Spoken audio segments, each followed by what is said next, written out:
I call the member for South West Coast. Thank you, Acting Speaker, and I rise today to speak on the Crimes Amendment, Retail, Fast Food, Hospitality and Transport Worker Harm Bill.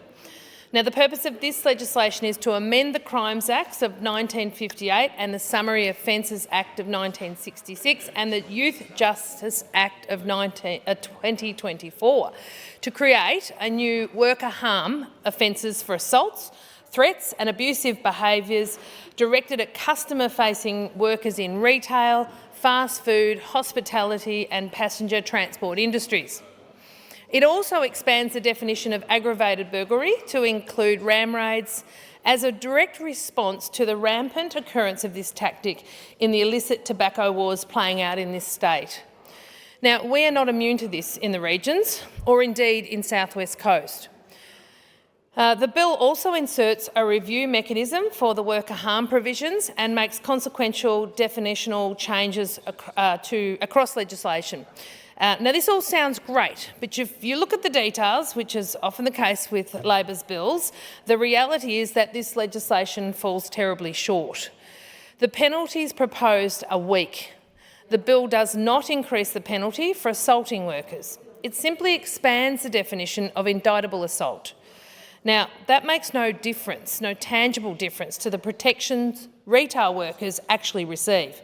And worse still, allowing assaults to be tried summarily means offenders can face as little as 6 months in prison.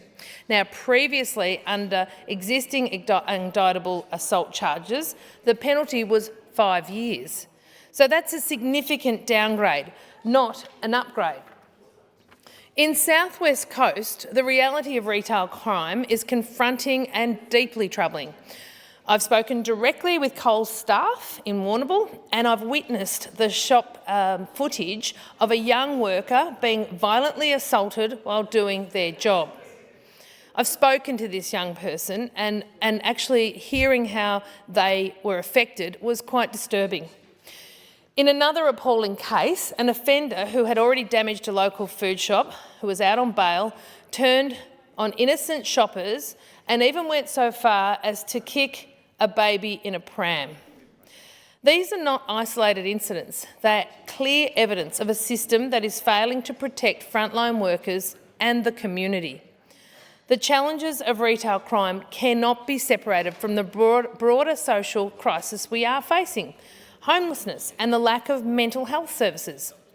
I've spoken in this place many times about the growing number of people sleeping rough in both Warrnambool and Portland, about how families are forced into cars and caravans because there's nowhere else to go, and about the heartbreaking reality that our community services are stretched beyond breaking point. When people are left without housing, without support and without access to timely mental health care, and the consequences spill over into every part of the community, including our shops, our transport hubs and our hospitality venues. Local police, health workers and charities tell me the same story over again. They're dealing with people in crisis who should have been helped long before they reached the point of desperation. Warrnambool has been promised mental health services, yet not nearly enough has been delivered. We have been promised investments in homelessness services, yet families are still waiting. Housing targets that the government has set itself have been woefully missed. The Allan Labor government talks big about fairness, but fairness is not leaving vulnerable people on streets, untreated and unsupported. Fairness is not forcing frontline workers to bear the brunt of abuse and violence that stems from systemic neglect. If we are serious about protecting retail and hospitality workers, then we must also be serious about addressing root causes: housing insecurity, untreated mental illness, and the absence of proper support services in regional Victoria, a direct result of the long-term neglect of this Labor government. South West Coast deserves better. Our community deserves investment in crisis accommodation, the Lookout drug and alcohol rehabilitation services, services that give people opportunity and to find dignity and hope. The government's neglect and lack of investment in support services is a foundation of this problem.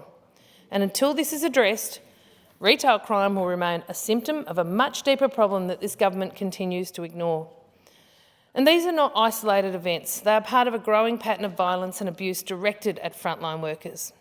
Under this bill, retail and hospitality workers remain exposed. The government has failed to include one of the most critical protections, workplace protection orders.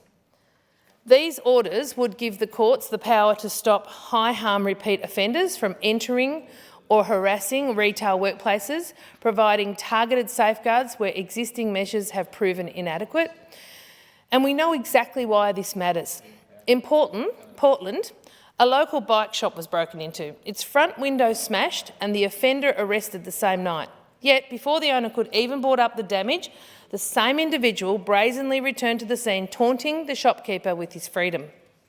In Warrnambool, just minutes after being released from custody barefoot, a man was spotted by detectives walking down Raglan Parade in a brand new pair of runners that had just been stolen from Target in Koroit Street. The same offender had already been charged with theft and bailed earlier that day, yet within 10 minutes, he was back offending. It is a pattern of repeat offending that leaves local businesses and workers exposed.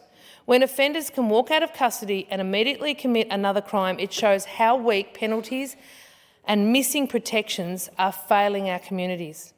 Shopkeepers, staff and customers in Warrnambool are left vulnerable, while offenders are emboldened by a system that does not deter nor restrict them.